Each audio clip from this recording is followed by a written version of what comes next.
দেখো এখানে তোমরা সবাই একটু আমার স্ক্রিনে দিয়ে একটু ফলো করো যে নেটওয়ার্ক টপোলজি বলে কথা আছে এখানে। আমরা এতক্ষণ যে কম্পিউটার নেটওয়ার্ক সম্পর্কে বললাম, এই নেটওয়ার্কগুলোকে আবার ভিন্ন ভিন্ন পদ্ধতিতে বিভিন্নভাবে জুড়ে দেওয়া যায়। এই জুড়ে দেওয়ার যে প্রসেস তাকে বলা হয় নেটওয়ার্ক টপোলজি। দেখো বিভিন্ন ধরনের টপোলজি রয়েছে। তোমাদের যে বই আছে 5 ধরনের টপোলজি। একটা হলো তোমার বাস নেটওয়ার্ক টপোলজি, 2 হচ্ছে ring network topology, 3 star network topology, 4 tree network topology, 5 mesh network topology, 6 hybrid network topology. তো তোমাদের বইয়ে 5টা আছে। এই 5টা আমরা 5টা সম্পর্কে, এই 5টি নেটওয়ার্ক সম্পর্কে, এই টপোলজি সম্পর্কে ধারণার চেষ্টা করব। দেখো চিত্রটা ফলো করো সবাই। এই চিত্রে দেওয়া আছে 6টি টপোলজি।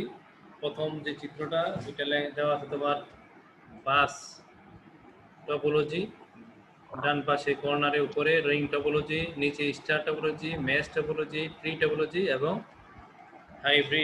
Hybrid topology.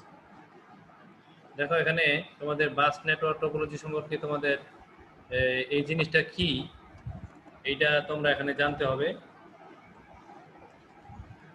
সবাই দেখো,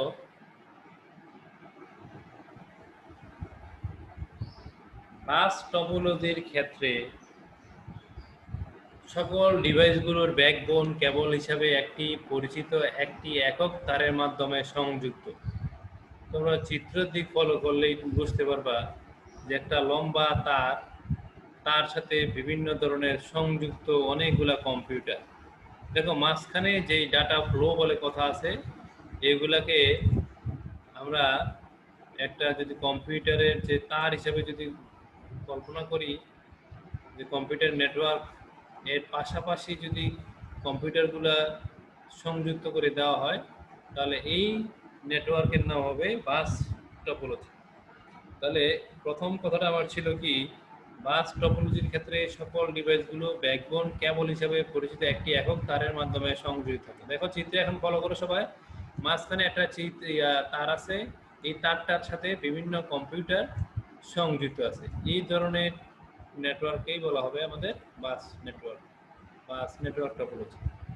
আচ্ছা, এখন দেখো এখানে তোমাদের বইয়ে যে জিনিসটা আছে, দেখো বাস টপোলজিতে কোনো একটা কম্পিউটার যদি অন্য একটা কম্পিউটারের সাথে যোগাযোগ করতে চায়, তাহলে সব কম্পিউটারের কাছেই সেই তথ্য পৌঁছে যাবে। এই যে এইটা হচ্ছে কি, তুমি যদি এই এই নেটওয়ার্কের মধ্যে, অর্থাৎ একটা কম্পিউটার থেকে আরেকটা কম্পিউটার যোগাযোগ করতে চাও, তাহলে এই এই কম্পিউটার একটা তথ্য যদি সেন্ড করে সকল কম্পিউটারে পৌঁছে যাবে। এই বাস টপোলজি এটা হচ্ছে একটা বৈশিষ্ট্য। দেখো স্ক্রিনে দেখতে পাচ্ছি আমরা প্রতিটি নোড বলতে এখানে কি বোঝাচ্ছে, যেমন এই যে প্রতিটা কম্পিউটার যে লাইনে গিয়ে সংযুক্ত হয়েছে এগুলাকে নোড বলা হয়েছে। প্রতিটা নোড একটি নেটওয়ার্কে সংযুক্ত প্রতিটি ডিভাইসকে নোড বলা হয়। একটি নোড হয় ড্রপ কেবল দ্বারা ব্যাকবোন তারের সাথে সংযুক্ত বা সরাসরি ব্যাকবোন তারের সাথে সংযুক্ত থাকে। যখন কোনো নোড নেটওয়ার্কের মাধ্যমে একটি বার্তা প্রেরণ করতে চায়, এটি নেটওয়ার্কে বার্তা পাঠায় দেয়। নেটওয়ার্কে সংযুক্ত সকল নোড বার্তাটি পেয়ে যায়, কেবলমাত্র প্রাপক তা গ্রহণ করে। একাধিক হোস্ট একই সাথে ডাটা প্রেরণ করার সময় বাস টপোলজি সমস্যা হতে পারে।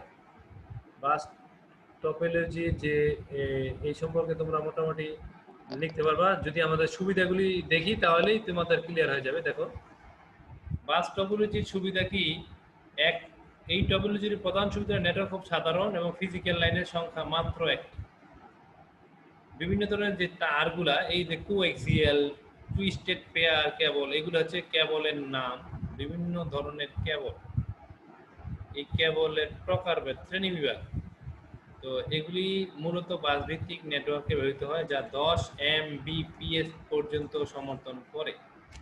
আমরা এই যে ডাটা বলি, ডাটা 1 Mbps, 2 Mbps, Mbps এর পূর্ণরূপ হচ্ছে মেগাবিট পার সেকেন্ড। রিপিটারের সাহায্যে নেটওয়ার্কের বেগুন সহজে সম্প্রচার করা যায়। এই টপোলজি সরল এবং ছোট আকারের নেটওয়ার্ক ব্যবহার করা হয়, অতি সহজে লেখা যায় বা নেটওয়ার্ক তৈরি করা যায়।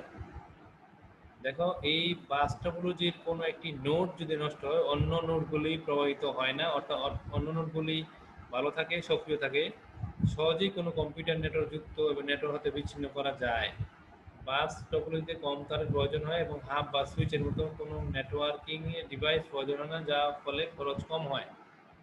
আচ্ছা, এটার কিছু সুবিধা আছে, তো অনেকগুলো সুবিধা, কিন্তু এর মধ্যেও কিছু অসুবিধা আছে। দেখো আমাদের যে হোস্ট, যে কম্পিউটার, যেমন ধরো আমি এখন হোস্ট আজকের জুম ক্লাসে, আমি যদি অফ হয়ে যাই তাহলে তোমাদেরও সকল নেটওয়ার্ক বন্ধ হয়ে যাবে। তো ঠিক এরকমই বাস টপোলজির ক্ষেত্রে যিনি হোস্ট হবে, যাকে আমরা মূল বাস বা মূল কম্পিউটার বলি, অথবা যাকে আমরা মূল কেবল যেটা বলি, ওই জায়গায় যদি কোনো ঝামেলা হয় বা কোনো সমস্যা হয় তাহলে তোমার সমস্ত সিস্টেমেই বন্ধ হয়ে যায়। এই নেটওয়ার্কের এটা একটা অসুবিধা।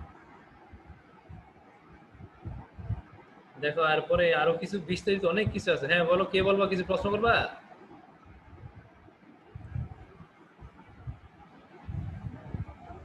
বাস টপোলজি সম্পর্কে কোনো প্রশ্ন আছে তোমাদের?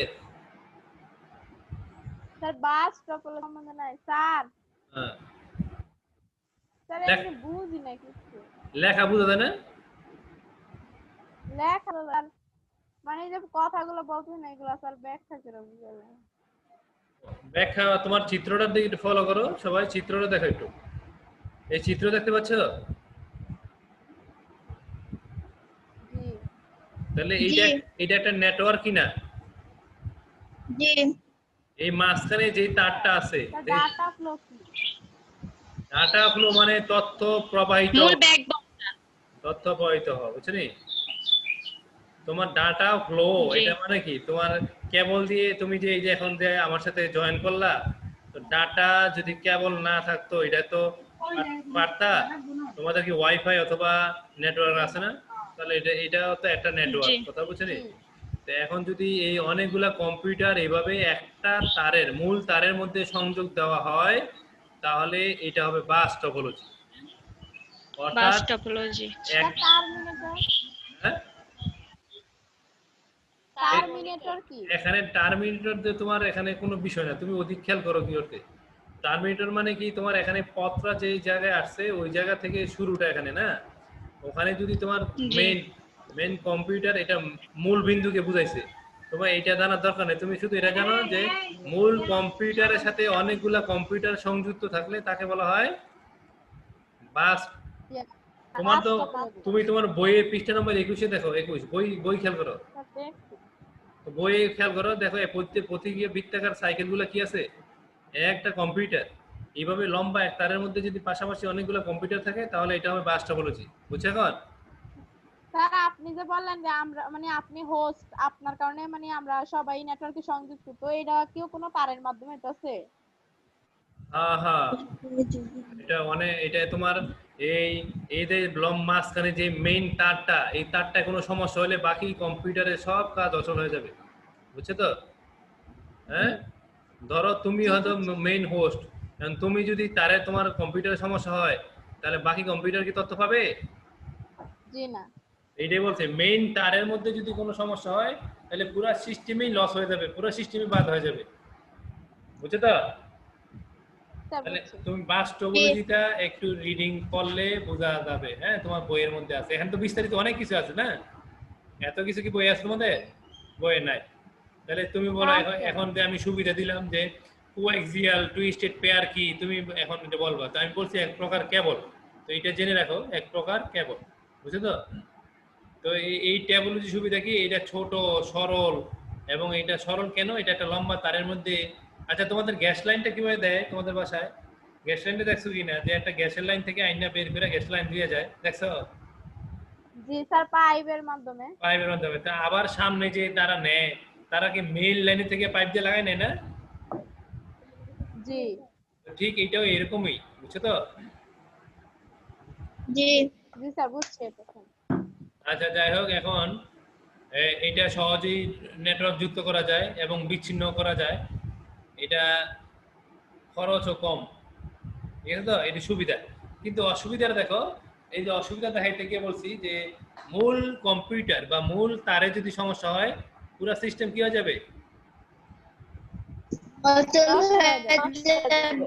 পুরো সিস্টেমে বাদ হয়ে যায়, বুঝছেন? এটাই হলো সবচেয়ে বেশি অসুবিধা বাস্তবology। জি। আচ্ছা, এখন আমরা দেখব রিং টপোলজি।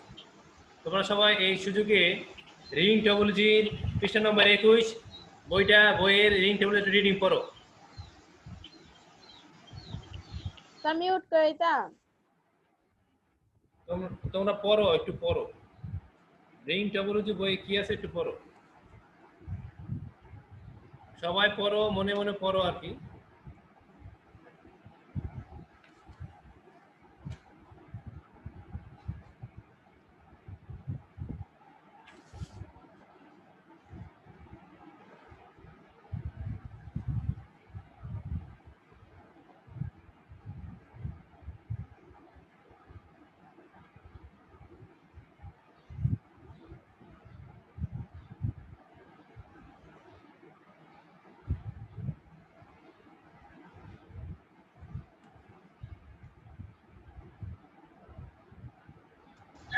স্যার পড়ছি।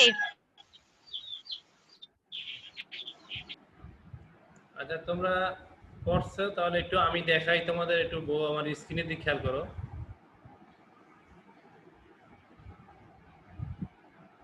সবাই তো স্ক্রিনটা দেখতে পাচ্ছ সবাই, আশা করি দেখতে পাচ্ছ স্ক্রিন। সবাই কি তোমাদের স্ক্রিনটা দেখতে পাচ্ছ? জি। আচ্ছা, ওকে, দেখো এখানে রিং টপোলজি। রিং তো মানে কি বৃত্তাকার না? রিংটা কি দেখতে কেমন? বৃত্তের মতো নাকি? মানে গোলাকার, এই তো গোলাকার। তবে রিং টপোলজি প্রতিটি কম্পিউটার, তোমরা মাহিমা মিউট করে রাখে না কেন? মাহিমা, আমি করে দিচ্ছি, অসুবিধা নেই। রিং টপোলজিতে প্রতিটি কম্পিউটার বা নোড কেবলের সাহায্যে তার পার্শ্ববর্তী দুটি কম্পিউটারের সাথে সরাসরি সংযুক্ত একটি লুপ বা রিং গঠন করে। এখন এটা নাকি 2টি 3টি 4টি 5টি অনেকগুলো হইতে পারে, হ্যাঁ?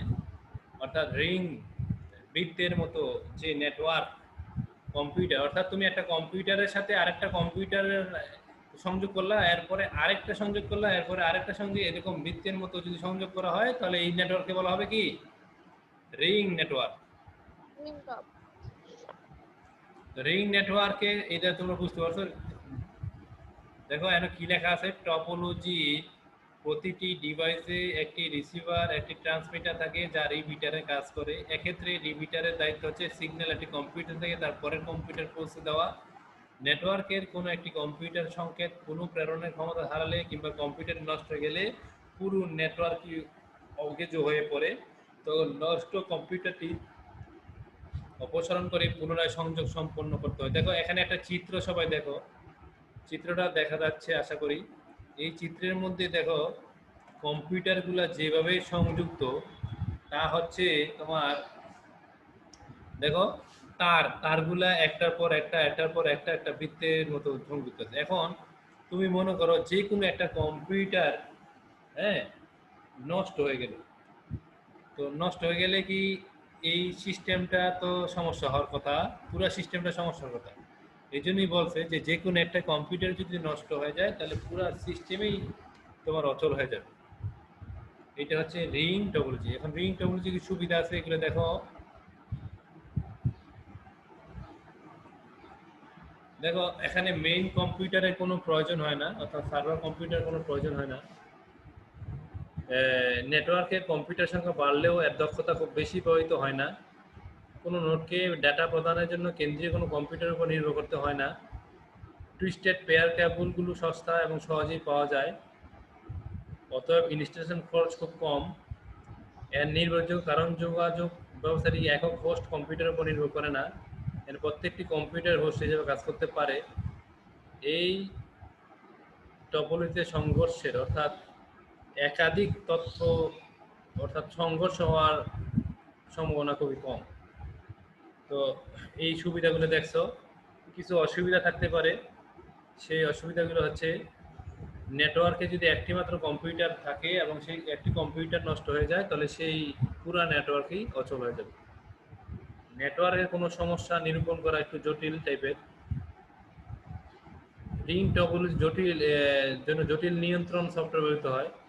অর্থাৎ তুমি দুইটা দিয়ে দিলে বা শেষ। একটা সুবিধা কম, সুবিধা বেশি, অসুবিধা কম। বুঝছো তো? এরপরে তোমার হ্যাঁ বলো, কে কে কিছু বলবো নাকি? জি স্যার আমি। বলো। স্যার 4 নাম্বার সুবিধার আরেকবার বুঝাবেন। এই যে এটা এখানে না না অসুবিধা এটা জি নাকি? স্যার। এই যে এটার 4 নম্বর সুবিধার জি টুইস্টেড পেপার টুইস্টেড পেয়ারটা বলছি এক ধরনের তার, কেবল তার, বুঝছেন? জি অর্থাৎ দুইটা জোড়ায় জোড়ায় থাকে আর কি, এটা অ্যাকচুয়ালি। তো স্যার এইটা এখানে দেওয়া বলছে ইনস্টলেশন খরচ খুব কম হয়। এটা হচ্ছে মানে ইনস্টলেশন ইনস্টলেশন। তুমি কি জুম সফটওয়্যার কি ডাউনলোড করে ইনস্টল করছো না? জি আর এটা এরকম যে তুমি এই নেটওয়ার্কগুলো তার দিয়ে সংযুক্ত করে, তো এইগুলাকে একটা কম্পিউটারের সাথে আরেকটা কম্পিউটারের সাথে তোমার ইনস্টল করতে হয়, সেটাই বলছে, বুঝছো? আচ্ছা স্যার এখন বইয়ে যে আরেকটা কথা আছে হ্যাঁ, যে এই টপোলজিতে এক কম্পিউটার থেকে অন্য কম্পিউটার তথা যে একটা নির্দিষ্ট দিকে স্যার মানে নির্দিষ্ট কোন দিকে এটা বুঝান। তুমি তো চিত্রটা দেখো, চিত্রটার মধ্যে যদি দেখো নির্দিষ্ট দিক হইতো ঠিক হইতে আছে। চিত্রটার মধ্যে তুমি দেখো তুমি কম্পিউটারের, তুমি মনে করো যে প্রথম কম্পিউটার ডান পাশে আমার তীর চিহ্নটা দেখা যাচ্ছে, জি আমি লাগতেছি যে জি তাহলে স্যার দেখা যায়। তাহলে এই কম্পিউটার যদি প্রথম কম্পিউটার হয়, আর পরে এটা যদি দ্বিতীয় কম্পিউটার হয়, এটা যদি তৃতীয় কম্পিউটার, এটা যদি চতুর্থ কম্পিউটার হয়, তখন কি হবে? আমি যদি এখান থেকে ডাটা পাস করি, তাহলে আমার কি প্রথমে 4 নম্বরে যাবে? জি না কোথায় যাবে? 2 নম্বরে তারপরে স্যার 2 নম্বরে তারপরে 3 নাম্বার তারপর 4 নাম্বার। তাহলে এইভাবে যদি যায় তাহলে এটাই বলছে নির্দিষ্ট দিকে। ঠিক আছে তো? জি স্যার বুঝছি। আচ্ছা এখন আমরা বইয়ে কিন্তু খুব স্বল্প পরিসরে আছে, আমি একটু বিশদ দেখাচ্ছি। তোমরা ওই এত বেশি কিছু কঠিন কথা আছে, এগুলি তোমরা এখন বোঝানোর কোনো প্রয়োজন নেই। দেখো রিং টপোলজি, এখন দেখলাম তো রিং টপোলজি নাকি? এরপরে কি আমাদের স্টার না? স্টারের মতো দেখতে হবে কার মতো? তারা স্টারের মতো। টেকনো পপ 2F কি নাম কি? একটু বলতে বলো। টেকনো পপ পিএফ এটা কি? পপ 2F কি নাম? তার কোনটা? এই যে আমাদের আমাদের যে নাম আছে টেকনো পপ 2F, সে কে? এটার পরিচয় আমি এখনো জানতে পারি নাই। ও তার মোবাইলের নাম। নামটা বলো। কে বলে দিয়েছে? আর যেই হোক, তোমরা কি আমাদেরকে ক্লাস চুরি করতেছে নাকি সে আল্লাহ জানে। কে কে কে তুমি বলো কথা বলো, নাহলে ভিডিওটা অন করো, তাহলে বুঝো। ভিডিও অন করো, টেকনো পপ 2 ভিডিও অন করলে বুঝতে পারবো কে। আমাদের নুসরাতে জি স্যার আমি। তুমি এতক্ষণ লাগে কথা বলতে? তারিখ বলে আচ্ছা আমরা একটু দেখি এখন তোমার, এখন আমরা কোথায় আছি? স্যার রিং টপোলজি রিং করে এখন স্টারে স্টার তো আমরা চিনি না? জি স্যার। তাহলে মিউট করে রাখো, সবাই মিউট করে রাখলাম। আচ্ছা এখন আবার কে অন করে? মাইমা কিছু বলবা? তোমরা এখানে এদের কে দাগ দেয়, কে মেসেজ লেখে, এখানে সব উঠে, বুঝছেন? সব উঠে।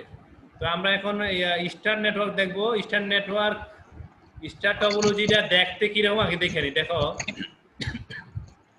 তোমাদের এই চিত্রটা দেখা যাচ্ছে, আশা করি দেখতে পাচ্ছ সবাই, আশা করি। তাহলে এই যে মাঝখানে যে জিনিসটা এটা হলো হোস্ট। এটা কি হোস্ট? যেমন আজকে আমি জুম,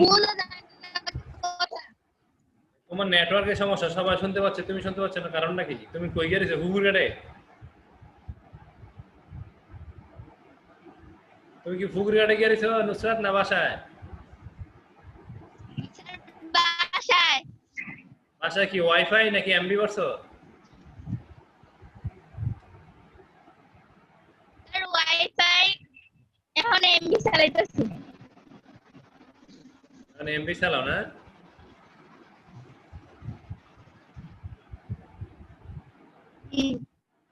ঠিক আছে, অসুবিধা নেই। দেখো, আচ্ছা আমরা যে স্ক্রিনটা দেখতে পাচ্ছি এই জায়গার মধ্যে দেখো মাঝখানে একটা কম্পিউটার আছে।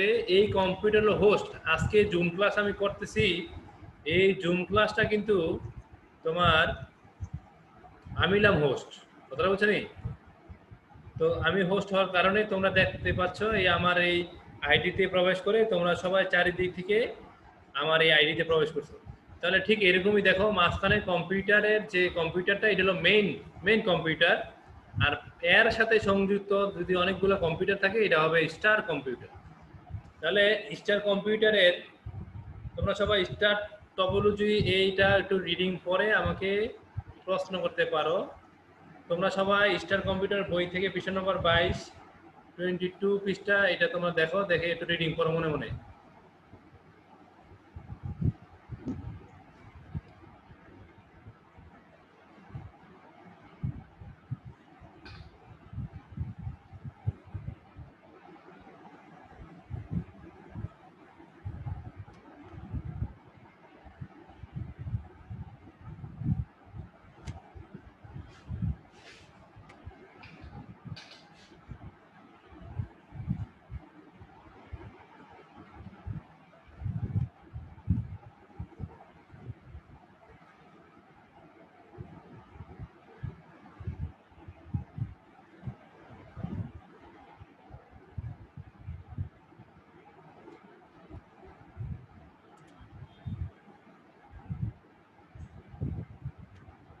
কি হয়েছে পড়ছো?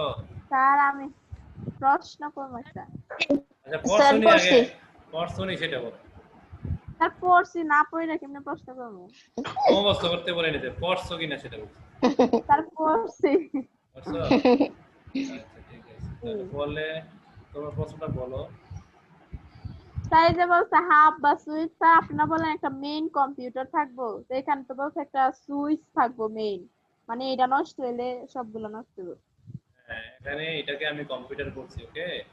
এখন তুমি যদি মনে করো যে এখানে এই এটা মেইন কম্পিউটার, এটা আমার বললে কি ভুল হবে? ভুল হবে না। কেন? মেইন কম্পিউটার থেকেই তথ্যটা যাবে। এখানে হাব অথবা সুইচ কেন বলছে? কেন আমরা জানি যে তোমাদের বাসা বাড়িতে এই যে আলাদা একটা ইয়া থাকে কিনা, ওই যে তোমার মনে করো সুইচ কম আছে, তাই না? ওই যে তো এখানে তুমি মোবাইল চার্জ দিবা, আবার ফ্যান চালাইবা, এই জন্য কি করে আলাদা একটা তার কিনা, এটা কি বলে? স্যার জানি না তো। তোমাকে বিভিন্ন ধরনের পোর্ট গুলা ব্যবহার করার জন্য, সুইচ গুলা ব্যবহার করার জন্য আলাদা তার কিনা এখানে একটা ওখানে বসায়, ওখান থেকে লাইন নেয় না, দেখছো? জি তো জি স্যার। ওইরকমই মাঝখানে অনেকগুলো হাব থাকে, এই যে সুইচ থাকে, বুঝলি? এক একটা কম্পিউটার জুড়ে দেওয়ার জন্য এই হাব অথবা সুইচ ব্যবহার করে। কথাটা হলো এটা, বুঝছো? এখন এটা মেইন, এটা স্যার এখানে তো আবার এটাও বলছে যে স্টার্টআপ টপোলজিতে না, একটি কম্পিউটার নষ্ট হলে বাকি নেটওয়ার্ক সচল থাকে, তো স্যার মেইন কম্পিউটারটা যদি নষ্ট হয়ে যায় তো ওইগুলো কেমনে সচল থাকবে? এইটাই তো বলছে যে মেইন কম্পিউটারের কথা বলে নাই, বলছে মেইন কম্পিউটার বলে নেই। কে কথা বলে? কম্পিউটারের মেইন কম্পিউটারটা তোমার নষ্ট হলে পুরা সিস্টেমই বাদ হয়ে যাবে, বুঝছনি? কিন্তু এখানে বলে নাই যে তোমাকে মেইন কম্পিউটার, এখানে বলছে দেখুন একটা কম্পিউটার সমস্যা হলে অন্য কোনো কম্পিউটারের কোনো সমস্যা হবে না, বুঝছো? জি স্যার বুঝছি। তাহলে বুঝে থাকলে জি। এইটাই। আর কার কোনো প্রশ্ন নাই নাকি? হ্যাঁ, জি না।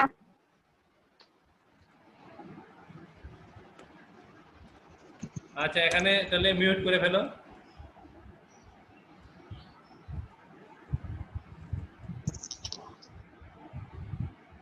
মিউট করছো? ঠিক আছে। আচ্ছা এখন আমরা দেখবো আবার, আমরা পড়ছি যেহেতু এটা রিং টপোলজির যে বিষয়গুলা, এখন আবার একটু স্ক্রিন শেয়ার করবো, দেখো। তাহলে এটা হচ্ছে রিং টপোলজি। মেইন কথা হলো একটা কম্পিউটারকে কেন্দ্র করে অনেকগুলো কম্পিউটার এর সাথে সংযুক্ত। তো কেন্দ্রীয় কম্পিউটারকে বলা হবে হোস্ট, অথবা কেন্দ্রীয় যে সুইচ বা হাব সেটাকে বলা হবে হোস্ট। এই হোস্টে ঝামেলা হবে তাহলে পুরো সিস্টেম অচল হয়ে যাবে। আর যদি একটা কম্পিউটার সমস্যা হয় তাহলে এক্ষেত্রে বাকি কম্পিউটারগুলো সচল থাকবে, এই কথাটাই বলছি। দেখো সুবিধাগুলো কি কি। এই টপোলজিতে কোনো একটি নোড নষ্ট হলে নেটওয়ার্কের বাকি নোডগুলো প্রভাবিত করে না, অর্থাৎ একটা কম্পিউটার নষ্ট হলে অন্য কম্পিউটারগুলো সচল থাকে। এইটা হল টুইস্টেড পেয়ার, কোএক্সিয়াল ও ফাইবার অপটিক্যাল কেবল করা হয়, এগুলো সবগুলাই তারের নাম। যে কোনো সময় নোট যোগ করা বা বাদ দেওয়া যায়, এতে নেটওয়ার্ক প্রভাবিত হয় না। তুমি যদি হাবে পোর্ট সংখ্যা অর্থাৎ ছিদ্র সংখ্যা বাড়াইয়া যদি তুমি কম্পিউটার সংযোগ করতে পারো তাহলে এক্ষেত্রে কোনো সমস্যা হবে না। কেন্দ্রীয়ভাবে নেটওয়ার্ক কোনো সমস্যা নিরূপণ করা সহজ। মেইন কম্পিউটার ঠিক থাকলেই বাকি কম্পিউটারগুলো তোমার ডাটা আদান প্রদানে কোনো সমস্যা নেই। ডেটা চলাচলের গতি অনেক বেশি। স্টার টপোলজির কিছু অসুবিধাও আছে। কেন্দ্রীয় কম্পিউটার অথবা হাব অথবা সুইচ যদি নষ্ট হয়ে যায় তাহলে পুরো সিস্টেম অচল হয়ে যাবে, এটা আমি আগেই বলেছি। স্টার টপোলজিতে প্রচুর পরিমাণে কেবল কেন্দ্রীয় ডিভাইসে ব্যবহৃত হয়, বিধায় এটি ব্যয়বহুল। এই নেটওয়ার্কের কার্যক্ষমতা কেন্দ্রীয় ডিভাইসের উপর নির্ভর করে। তুমি যদি কেন্দ্রীয় যে কম্পিউটার অথবা যেটা নাও হোস্ট যেই কম্পিউটারকে বলে, ওই কম্পিউটার যদি দুর্বল হয়ে থাকে তাহলে তোমার পুরো সিস্টেমটাও দুর্বল হবে। তা আমাদের এই তিনে ছিল স্টার টপোলজি। স্টার টপোলজি সম্পর্কে আমরা ধারণা পাইলাম। এখন আরেকটি টপোলজি ট্রি। ট্রি মানে গাছ, বুঝোই তো, তাই না? গাছের মতো শাখা যুক্ত যদি হয় তাহলে সেটাই হচ্ছে ট্রি টপোলজি। তোমাদের বইয়ে 22 নম্বর পৃষ্ঠায় লেখা আছে ট্রি টপোলজি। ট্রি মানে হচ্ছে গাছ, কাজে এই টপোলজিকে গাছের মতো দেখানোর কথা। ছবিটা একটু ভালো করে দেখলেই তুমি বুঝতে পারবে আসলে এটা গাছের মতোই। গাছের যেরকম কাণ্ড থেকে ডাল, একটা ডাল থেকে অন্য ডাল, সেখান থেকে আরো ডাল বের হয়, এখানেও তাই হচ্ছে। এই টপোলজিতে একটি মজার বিষয় হলো এখানে অনেকগুলো স্টার টপোলজি একত্রে করা। দেখো এই যে একটা কম্পিউটারের একটা চিত্র দেখাচ্ছি, সবাই চিত্র দেখতে পাচ্ছ? জি দেখা থাকলে দেখো এই উপরে অংশ একটা কম্পিউটার, ধরো এগুলি একটা আহ, তোমার এগুলি একটা তোমার কম্পিউটার তুমি বিবেচনা করো, এটা হলো মেইন হোস্ট। এরপরে দুই পাশে দুইটা, দেখছো? তার মানে কি তোমার এই মূল মূল মূল অংশ থেকে এই শাখা হিসাবে এগুলা শাখা প্রশাখা, এগুলা শাখা প্রশাখা, এই জন্য একে ট্রি টপোলজি বলে। মেইন কথা হচ্ছে ট্রি টপোলজি কয়েকটা ওই যে স্টার টপোলজির সমন্বয়ে গঠিত বললেই হয়। তাহলে আমরা বলতে পারি সংজ্ঞাটা ট্রি টপোলজি। টপোলজিটা হচ্ছে tree topology, bus topology, star টপোলজির বৈশিষ্ট্যগুলো একত্রিত করে একটা নেটওয়ার্ক তৈরি করা হয়। অর্থাৎ অনেকগুলা কম্পিউটারকে শাখা প্রশাখার মাধ্যমে যদি সংযুক্ত করা হয় তবে তাকে ট্রি টপোলজি বলে। ট্রি টপোলজির অনেকগুলা সুবিধাও আছে তোমার। দেখো ট্রি টপোলজি মূলত ব্রডব্যান্ড ট্রান্সমিশন সরবরাহ করতে পারে, অর্থাৎ দীর্ঘ দূরত্বে সংকেত প্রেরণ করা যায়। শাখা প্রশাখা সৃষ্টির মাধ্যমে ট্রি টপোলজি নেটওয়ার্ক সম্প্রসারণ করা সহজ হবে। ট্রি টপোলজি এরর মানে ভুল শনাক্তকরণ এবং ত্রুটি সংশোধন খুব সহজ। অফিস ব্যবস্থাপনার কাজে এই নেটওয়ার্ক খুবই উপযোগী।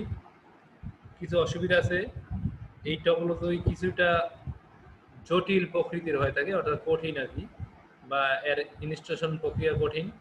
ট্রি টপোলজি মূলত মূল বাস বা কেবলের উপর নির্ভর করে এবং প্রধান বাস কেবলের ব্যর্থতা সামগ্রিক নেটওয়ার্কের ক্ষতি করে।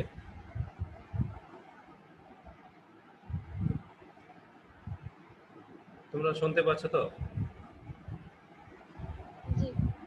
আচ্ছা আচ্ছা, আমরা এই ট্রি টোপোলজি দেখলাম অ্যাকচুয়ালি একটা গাছের ন্যায়, মানে শাখা প্রশাখা সংযুক্ত এই নেটওয়ার্ক হচ্ছে ট্রি টোপোলজি।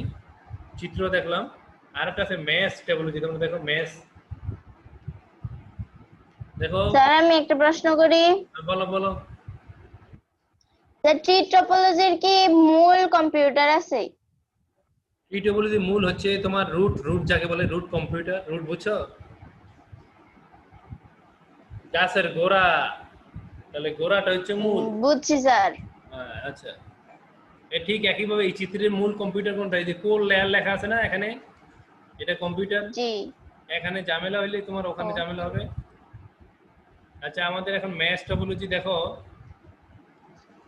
ম্যাশ টপোলজি খুবই বর্তমানে সবচেয়ে বেশি জনপ্রিয় একটা টপোলজি।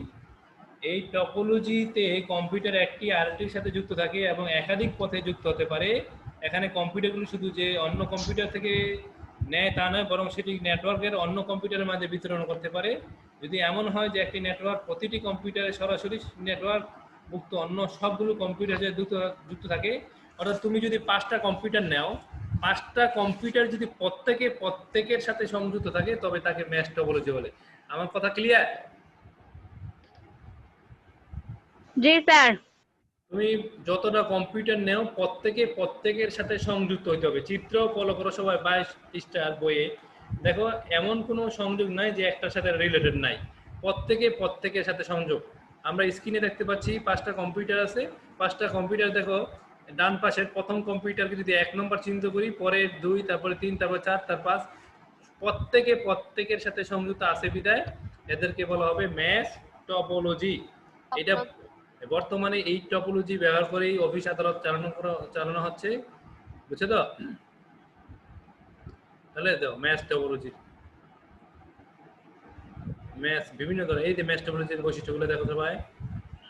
এক কম্পিউটার থেকে অন্য কম্পিউটার একাধিক পাথ থাকে, পাথ মানে এখানে পথকে বোঝানো হয়েছে, লাইনগুলো বোঝানো হয়েছে। একটি সুইচ বা হাব বা কোনো কেন্দ্রীয় কম্পিউটার থাকে না, যা যোগাযোগের একটি কেন্দ্রীয় পয়েন্ট হিসেবে কাজ করে। অর্থাৎ এখানে তোমার কেন্দ্রীয় কোনো হাব বা কম্পিউটার নেই। ইন্টারনেট ম্যাশ টপোলজির জন্য একটি উদাহরণ। যেমন আমরা মনে করো সারা পৃথিবীতে একটার থেকে আরেকটা এইভাবে সবাই সবার সাথে সংযুক্ত, তখন যেটাকে ম্যাশ বা ইন্টারনেটকে আমরা ম্যাশ টপোলজি বলতে পারি। ম্যাশ টপোলজি মূলত ওয়ান বাস্তবায়নের জন্য ব্যবহৃত হয়। ম্যাশ টপোলজি মূলত ওয়্যারলেস নেটওয়ার্কের জন্য ব্যবহৃত হয়। অনেকগুলো বৈশিষ্ট্য আছে, এগুলো আশা করি পারবা। অসুবিধা কি হইতে পারে আমরা দেখো, দেখো এখানে কি সুবিধা, ডাটা প্রদান করার সুবিধা। একটি সংযোগ লাইন নষ্ট হয়ে গেলেও বিকল্প লাইন ব্যবহার করা যাবে। ডেটা কমিউনিকেশন অনেক বেশি নিশ্চয়তা থাকে। নেটওয়ার্কের সমস্যা খুব সহজে সমাধান করা যায়। নিরাপত্তা গোপনীয়তা রক্ষা করা খুব সহজ। কিছু অসুবিধা আছে, এটা বেশ জটিল এবং বেশি খরচ হবে, এইটাই তোমার অসুবিধা। ম্যাশ টপোলজি ব্যবহারে বেশ দুইটি অসুবিধা আছে, একটা হলো ইনস্টলেশন প্রক্রিয়া অসুবিধা, আর একটা হলো এর খরচ বেশি। আমি আশা করি আজকের যে পাঠ ছিল আমার টপোলজি কি শ্রেণী বিভাগ, এই টপোলজি যে শ্রেণী বিভাগ ব্যবহার করে যে ভিন্ন ভিন্ন পদ্ধতি নেটওয়ার্ক টপোলজিগুলো আছে, এই টপোলজির ব্যাখ্যা, যেমন বাস টপোলজি, তারপরে তোমার স্টার, তারপরে রিং, তারপরে হচ্ছে ট্রি টপোলজি, ম্যাশ টপোলজি, এগুলির ব্যবহার, সুবিধা অসুবিধা এবং চিত্র সহ তোমরা কি করবা বইয়ের মতো স্যার ম্যাশ বৃত্তাকার দিয়ে। টপোলজি। হ্যাঁ বলো বলো। ম্যাশ টপোলজি কি সমস্যা বলো নুসরাত, বলো। আচ্ছা, এখন কারো কোনো প্রশ্ন আছে কিনা দেখো, আমাদের 3 মিনিট সময় আছে, 3 মিনিটে বন্ধ হয়ে গেলে আজকের জন্য এখানে ক্লাস শেষ। বলো কার কি সমস্যা? স্যার ম্যাশ টপোলজি ধরেন একটা কম্পিউটার প্রথম কম্পিউটার দ্বিতীয় কম্পিউটারকে তথ্য দিল, তাহলে ওই দ্বিতীয় কম্পিউটার কি সবার কাছে এই তথ্যটা পৌঁছে দিতে পারবে? সবার কাছে। প্রত্যেকের সাথে সংযুক্ত থাকলেই হবে ম্যাশ টপোলজি, আর সংযুক্ত না থাকলে হবে ম্যাশ টপোলজি হবে না। তুমি বলছো কি একটার সাথে আরেকটা, এই যদি সংযুক্ত থাকে যাকেই দেওয়া হোক প্রত্যেকেই পাবে। জি স্যার, বুঝছি। আচ্ছা, এরপরে Ayesha, Maisha, Nusrat, Habiba, sir math topology sir Nusrat তুমি কি বলছো? ম্যাথ টপোলজি বুঝি নাই, সেই কথাটাও স্পষ্ট আসে নাই। স্যার কমপ্লিট ম্যাশ আর শুধু ম্যাশ কি একই? আচ্ছা একজন একজন করো, কি বললা? স্যার কমপ্লিট ম্যাশ আর শুধু মানে ম্যাশ কি একই কথা? Complete math. জি হ্যাঁ, এখানে কমপ্লিট বলতে বুঝাইছে তোমার এই 6টা কম্পিউটার দিছে, 6টা কম্পিউটারের সাথে সংযুক্ত থাকার কারণে এদের তোমাকে কমপ্লিট বলতে হচ্ছে নি। বুঝছি। আচ্ছা মাইশা বলো। আমি মানে এগুলো বুঝছি কিন্তু ম্যাথ আর চিত্র টপোলজিটাই চিত্র সহ বুঝতে পারবা নি? চিত্র সহ লিখতে পারবা নি? স্যার চিত্র সহ পরীক্ষা লিখতে হবে। পরীক্ষা চিত্র হবে। স্যার আগামী ক্লাস থেকে আমাদের এইগুলো আবার করাবেন যদি আইসিটি ক্লাস হয়। আচ্ছা এমনি করবো। দেখো আগে এই যে চিত্রগুলো খুব সহজে এত অল্প সময়ে লেখার চেষ্টা করবা। তুমি একটা বৃত্ত আঁকবা, এগুলোকে প্রত্যেকে একটা করে কম্পিউটার বলবা, তাই না? এরপরে এর সাথে সংযুক্ত করে দিবা, তাহলে হয়ে যাবে। তো আজকে তোমাদের এই যে ক্লাস করাইলাম, এগুলো একটু বাসায় বসে সমস্যাগুলো আরো বের করবা, না পারলে পরবর্তী ক্লাসে জিজ্ঞেস করবা। অ্যাকচুয়ালি তুমি যদি এটা বইটা আগে পড়ে আসতে তাহলে হয়তো আরো বেশি বুঝতে হবে। তো যাই হোক, সামনের ক্লাসে তোমাদের টপিকস আগেই বলে দেওয়া হবে, যেটা পড়ানো হবে তোমরা আগে পড়ে নিবে, তাহলে অবশ্যই আরো ভালো করবে। বুঝছো তো? স্যার আচ্ছা যাই হোক, তবে জি এই আইসিটি তো তোমাদের প্র্যাকটিক্যাল বেসড। তো প্র্যাকটিক্যাল বেসড হলে আমি জুমেও প্র্যাকটিক্যাল দেখাতে পারবো, কিন্তু বাস্তবে তো স্কুলেই না আসা নিষেধ। আবার কারো ল্যাপটপ থাকলে তুমি বাসায় করতে পারবা, আমি দেখাই দিলে করতে পারবা। তোমাদের ল্যাপটপ আছে কার বাসায়? মাইশার বাসায় আছে? তোমাদের আছে তো ঠিক আছে। একদিন আমি ল্যাপটপ কিভাবে বাংলা লিখতে হয়, কিভাবে ইংরেজি লিখতে হয়, কিভাবে বড় করতে হয়, লেখা বড় স্যার। করতে হয়, এগুলি দেখাবো, সমস্যা নেই। আজকে এখানেই শেষ হবে, একটু পরে বন্ধ হয়ে যাবে। আজকের জন্য এখানেই বিদায়, ঠিক আছে? তোমরা জি এখন এই যে নামাজ হবে, নামাজের জন্য রেডি হবে। এর আগে মনে হয় আরো 1 ঘন্টা সময় আছে। এখন কটা বাজে? না 12:30 বাজে গেছে। স্যার 12:30 বাজে। গোসল করে নামাজের জন্য প্রস্তুত হবে, বলবো আবার খাওয়া দাওয়া করে পড়তে বসবে। ঘুমানোর দরকার নেই, পড়তে বসবে। হ্যাঁ ঠিক আছে, আল্লাহ হাফেজ। স্যার ঘুমানোর টাইম নাই।